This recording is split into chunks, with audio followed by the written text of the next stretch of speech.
ஆண்டவராகிய இயேசு கிறிஸ்துவின் நாமத்தில் என்னுடைய அன்பான வாழ்த்துக்களையும்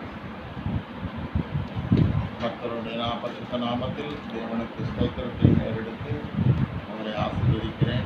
கர்த்தருடைய வார்த்தைகளை கேட்க நாம் கவனமாயிருப்போமா? தேவனுடைய வார்த்தை இன்றைக்கு உங்களுக்கு நான் கொண்டு வந்திருக்கிறதான கர்த்தருடைய வார்த்தையை உங்கள் முன்பாக அவைகளை வைக்கிறேன். நீங்கள் அனைவரும் கவனமாக கேட்டு அந்த கர்த்தருடைய வார்த்தைக்கு எப்படி ஒரு மனிதன் தன்னை அர்ப்பணித்திருக்கிறான், எப்படி ஒரு மனிதன் தன்னுடைய வாழ்நாளை தேவனுக்காக என்று கொடுத்திருக்கிறான் என்பதை பார்த்து நீங்கள் தேவனிடத்தில் என்ன செய்ய வேண்டும்? சந்தோஷப்பட வேண்டியது அவசியமாக இருக்கிறது. இன்றைக்கு நாம் வாசித்து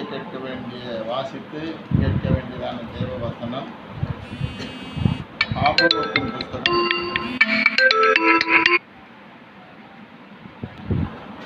3ஆம் அதிகாரம் 18ஆம் வசனம்.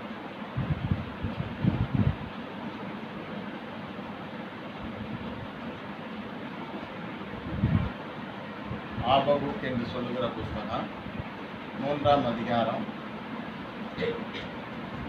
18வது வசனம். சுருக்கமாக நான் உங்களுக்கு சொல்லுகிறேன். நான் கர்த்தருக்குள் மகிழ்ச்சியாக இருப்பேன். யாருக்குள்ள மகிழ்ச்சியாக இருப்பேன்? கர்த்தருக்குள் மகிழ்ச்சியாக இருப்பேன். என் ரட்சிப்பின் தேவனுக்குள் களி கூறுவேன். என் ரட்சிப்பின் தேவனுக்குள் களி கூறுவேன். நமக்கு இந்த 2 விஷயம் நமக்கு வேணும். நம்முடைய வாழ்க்கையில் என்ன வேணும்?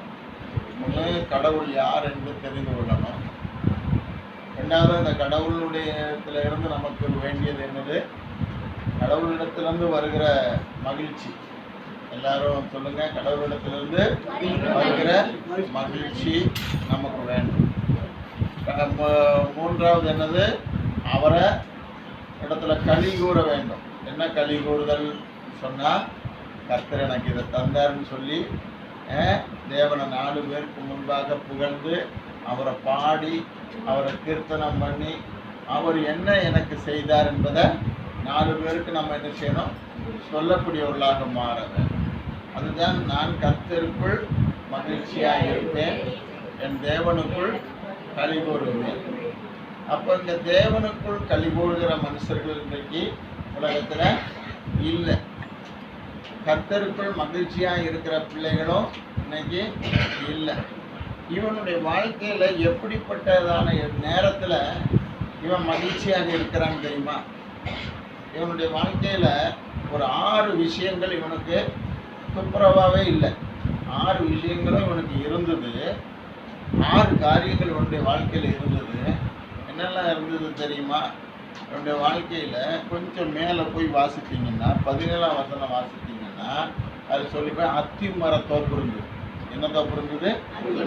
அத்தி மர தோப்பு இருந்தது. அடுத்து என்ன இருந்தது? திராட்சை தோட்டம் இருந்தது. இவனுக்கு 2வது என்ன இருந்தது? திராட்சை தோட்டம் இருந்தது. 3வது என்ன இருந்தது? இவனுக்கு ஒளிவ மரத்தோப்பு இருந்தது. என்ன தோப்பு? ஒளிவ மரத்தோப்பு இருந்தது. 4வது என்ன இருந்தது? வயல்கள் இருந்தது. நிறைய வயல்கள் வச்சிருந்தான்.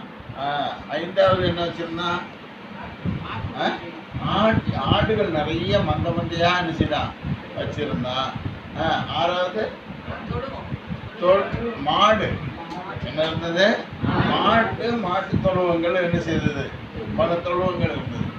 இவைகள் எல்லாம் இருந்தும் இவன் எனக்கு என்ன இல்லை?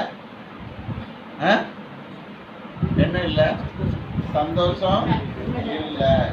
ஏன் சந்தோஷம் உனக்குள்ள இல்லாம இருந்த காலம் எப்படி? அத்தி மரம் என்ன செய்யுது? தோப்பு இருந்தது. ஆனா அத்தி மரம் துளிருடலை. அத்தி மரத்துல இப்போ எங்கள் பொதிகடியில் பார்த்தீங்கன்னா மாமரம் இருக்கு. எங்களுக்கு மாங்காய் ஒரு பூ கூட இருக்கல, பூக்கலை, மாங்காயும் காய்க்கலை. என்னது? அப்படி ஏகமாக தப்பி ஏதாவது காய்ச்சினாலும் குரங்கு வந்து என்ன செஞ்சிருது?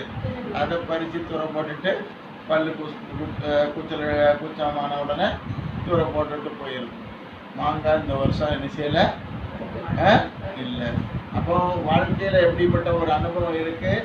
மாங்காய் இல்லைன்னாலே என்னுடைய மனைவி சொல்லுவா, என்ன காலம்? மங்கக்கூடிய காலம். என்னது?